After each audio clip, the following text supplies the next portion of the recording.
Unlocking English Idioms. Be all ears, explained. Hello, everyone. Welcome to our English language learning channel.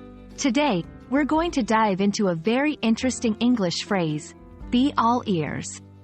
This idiom might sound a bit funny at first, but it's a common and useful expression in everyday English.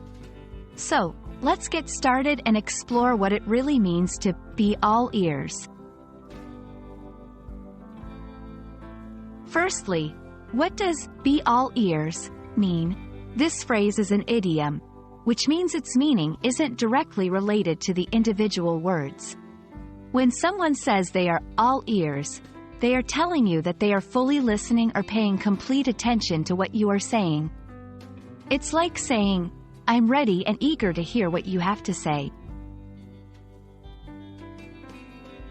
Knowing the origin of an idiom can often help us remember it better.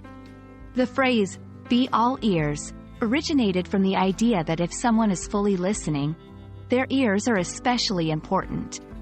It's as if their entire being is focused on listening, hence, all ears.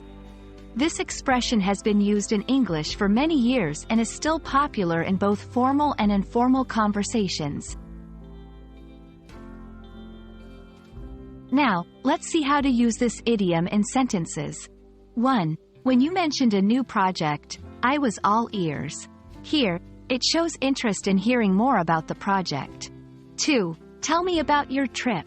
I am all ears. This expresses eagerness to listen to the story. 3. As soon as they started discussing the movie, I was all ears. Indicates the person was very attentive to the movie discussion. When using be all ears, remember, it's used to express attention or eagerness to hear something, not for general listening. Avoid using it in situations where seriousness or empathy is required. It's a light-hearted phrase. I hope this video has made you all ears about English idioms. Remember, idioms like be all ears can add flavor to your language and make you sound more like a native speaker. Keep practicing, and don't forget to tune into our channel for more English language tips. Happy learning, and see you in the next video.